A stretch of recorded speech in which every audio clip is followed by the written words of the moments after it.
तो क्या वाकई में नल अपना रुख एमसीयू की तरफ कर चुका है? क्या स्पाइडरमैन 4 में हमें स्पाइडी वर्सेस वेनम सच में मिलने वाला है? वेनम का स्पाइडरमैन 4 में आना ये तो सोनी ने खुद कंफर्म कर दिया। एंड अगेन आज की जो अपडेट है वो स्पाइडरमैन 4 की स्टोरी को लेकर है। एंड रेस्ट अश्योर्ड ये कोई इनसाइडर अपडेट नहीं है बल्कि एक ऑफिशियल अपडेट है, क्योंकि आई है खुद एमी पैस्कल की तरफ से, जो कि स्पाइडी फ्रेंचाइज की प्रोड्यूसर हैं। सो डेडलाइन को दिए गए एक इंटरव्यू में एमी पैस्कल ने स्पाइडरमैन 4 के प्लॉट को लेकर काफी एक्साइटिंग खुलासे किए हैं। एंड कुछ ऐसा होने वाला है जो हमने सोचा भी नहीं था। सभी को यह लग रहा था कि जब डॉक्टर स्ट्रेंज के स्पेल के बाद पीटर के लव्ड वंस उसे भूल चुके हैं और अब उसके पास आंट मे का भी कोई सपोर्ट नहीं है, ऐसे में पीटर स्पाइडरमैन की आइडेंटिटी से एक ब्रेक लेकर अपनी नॉर्मल जिंदगी पर फोकस करेगा और अपनी कॉलेज लाइफ और पढ़ाई लिखाई देखेगा। बट हुआ क्या? एग्जैक्टली इसका उल्टा। एमी पैस्कल ने बताया कि पीटर दरअसल पीटर की लाइफ से तंग आ चुका है। उसने एक नॉर्मल लड़के की तरह जिंदगी जीने की बहुत कोशिशें की, लेकिन हर बार उसे मिली नाकामयाबी। ऐसे में स्पाइडरमैन 4 में पीटर अपनी नॉर्मल लाइफ को साइड रख के स्पाइडरमैन वाली लाइफ पर फोकस करेगा, यानी उसकी सुपर हीरो आइडेंटिटी पर उसका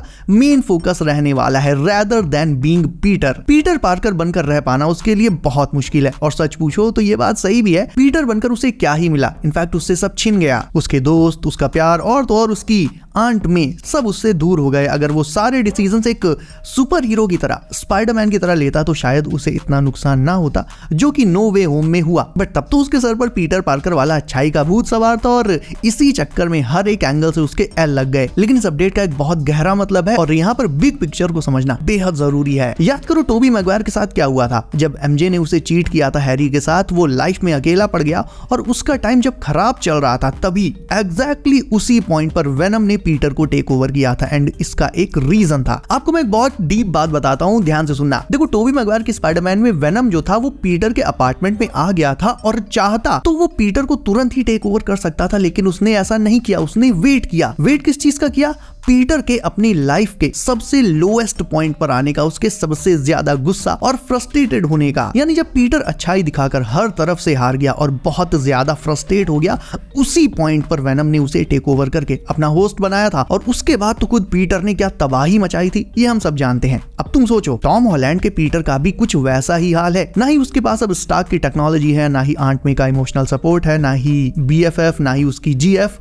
और तो और न्यूयॉर्क में वो अकेला एक अपार्टमेंट में शिफ्ट हो गया है और एक लोनर की तरह अपनी लाइफ स्टार्ट करने जा रहा है। यानी इस टाइम अपना पीटर भी अपनी लाइफ के कह सकते हैं लोएस्ट पॉइंट पर है और एग्जैक्टली इसीलिए वेनम के MCU में आकर पीटर को टेक ओवर करने का ये परफेक्ट टाइम है गाइस। यानी ये जो अपडेट मैंने आज तुम्हें बताई ये एक्चुअल में एक बहुत बिगर पिक्चर को डिस्प्ले करती है, बस इसे देखने की जरूरत है। ये अपडेट एक्चुअल में वेनम के MCU में आने और पीटर को टेक ओवर करके सीक्रेट वॉर से पहले उसे ब्लैक सिम्बियोट सूट देने की तरफ एक सीधा सीधा इशारा है। तो दो चीजें तो यहाँ पर स्पाइडरमैन 4 को लेकर कंफर्म हो जाती हैं। एक तो ये कि मूवी में पीटर पार्कर को साइडलाइन करके स्पाइडरमैन पर ज्यादा फोकस रहेगा, and second, this is the perfect setup for Venom to make his Spiderman debut. रही बात नल की, तो सुनने में ये आ रहा है, हालांकि अभी ऑफिशियली कंफर्म नहीं हुआ है, बट सुनने में आ रहा है कि सोनी अपना स्पाइडरमैन यूनिवर्स खत्म कर रहा है। क्रेवन द हंटर का हाल तुम देख ही रहे हो क्या हुआ। तो ऐसा कुछ अब SSU में बचा नहीं है जिसे सोनी आगे बढ़ाना चाहेगा। लेकिन नल ने वादा किया है दुनिया को खाक करने का। ऐसे में सोनीवर्स जब रहेगा नहीं तो बहुत ऑब्वियस है नल भी कहीं ना कहीं MCU में ही आएगा। अब देखने वाली बात यह है कि ये स्पाइडरमैन 4 में आता है या फिर इसके बाद स्पाइडरमैन 5 में आता है। मेरा मानना यह है कि नल को स्पाइडरमैन 4 के पोस्ट क्रेडिट वगैरह में हल्का फुल्का कहीं ना कहीं टीज जरूर किया जाएगा ताकि इसे सीक्रेट वॉर्स के बाद स्पाइडरमैन 5 के लिए प्रॉपर सेटअप किया जा सके। सेकंड अपडेट है हमारे बिलवेड कैप्टन को लेकर। अब देखो लास्ट टाइम हमने MCU में जब कैप्टन को देखा था तो एंड गेम में वो ओल्ड मैन रॉजर्स बन चुके थे और उन्होंने अपनी जिम्मेदारी सैम को दे दी थी, making him our new Captain America. और अब जब क्रिस इवांस का एवेंजर्स डूम्सडे में रिटर्न कंफर्म हो चुका है, ऐसे में सवाल ये उठ रहा है कि क्रिस इवांस को बुढ़ऊ से वापस यंग कैप्टन कैसे बनाया जाए। तो यहाँ पर जवाब मल्टीवर्सल वेरिएंट नहीं है, यहाँ पर जवाब है टाइम डकैती। एंड गेम में एक सीक्वेंस ऐसा हुआ था जब टाइम मशीन के फर्स्ट ट्रायल के दौरान एंटमैन डी एज हो गया था, उसकी एज बहुत कम हो गई थी। यानी मशीन में जब स्कॉट गया था तो वो एक प्रॉपर आदमी था आधेड़ उम्र का, बट जब वो बाहर आया तो एक बच्चा बन गया। इवन वो इतना डी एज हो गया कि एक पॉइंट पर वो बेबी एंटमैन तक बन गया था। तो देखा जाए तो एंड गेम में इस डी एजिंग का कोई काम नहीं था, बट अब इसी एज कम करने वाले तरीके को ओल्ड मैन रॉजर्स पर अप्लाई करके उन्हें वापस से गबरू जवान बनाया जा सकता है। एक्चुअल में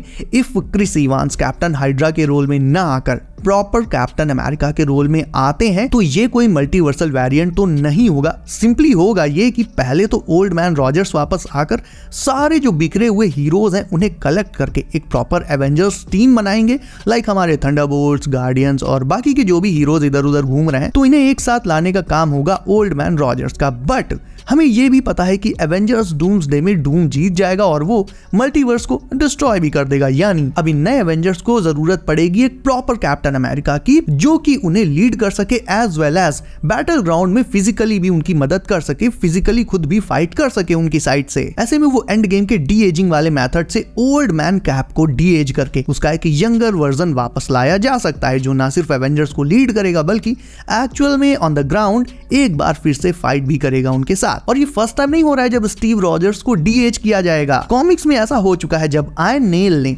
स्टीव रॉजर्स के अंदर से उनका सुपर सोल्जर सीरम ड्रेन कर दिया था, निकाल लिया था, जिसके चलते स्टीव बुढ़ा हो गया था। लेकिन बाद में कॉस्मिक क्यूब के एक सेंशिएंट पीस की हेल्प से स्टीव को उसकी प्राइम एज में रिस्टोर कर दिया गया था और अब एमसीयू में भी डी एज करने का फॉर्मूला एंड गेम में आ ही चुका है।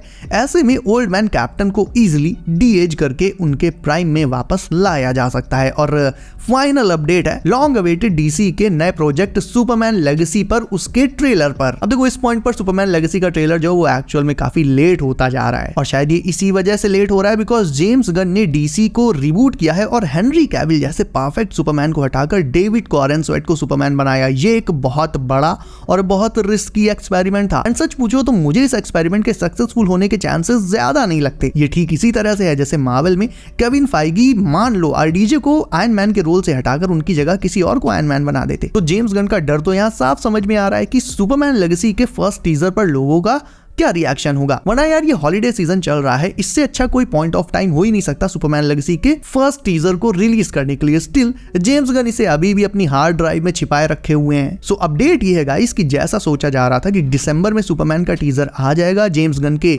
लेटेस्ट कमेंट से ऐसा नहीं लगता है बल्कि ऐसा लग रहा है कि सुपरमैन का फर्स्ट टीजर अब 2025 की स्टार्टिंग में ही आएगा, यानी मोस्ट प्रोबेबली जनवरी के मिड के आसपास। स्टिल ये कोई ऑफिशियल अपडेट नहीं है, सो थोड़े बहुत चांसेस है भी कि दिसंबर के एंड आते आते क्या ही पता टीजर भी ड्रॉप हो जाए। ज्यादा टाइम बचा नहीं, दिसंबर के खत्म होने में कुछ ही दिनों में ये चीज भी क्लियर हो जाएगी। बट हाँ, जल्दी ही सुपरमैन लेगेसी का टीजर भी आने ही वाला है, इस महीने के एंड तक या फिर next month most probably. So guys in सारी अपडेट्स में से आप किसके लिए सबसे ज्यादा एक्साइटेड हो ये मुझे कमेंट करके बताओ। इसके अलावा वीडियो पे अच्छी लगी तो उसे लाइक करके चैनल को कर लो सब एंड नोटिफिकेशंस कॉल पर डालना बिल्कुल मत भूलना ताकि आने वाली एमसीयू एंड डीसीयू अपडेट्स आपसे कभी भी मिस ना हो। सो गाइस बी सेफ, अपना ख्याल रखिए आप। मेरा नाम है Himanshu and as always I will see you in next one.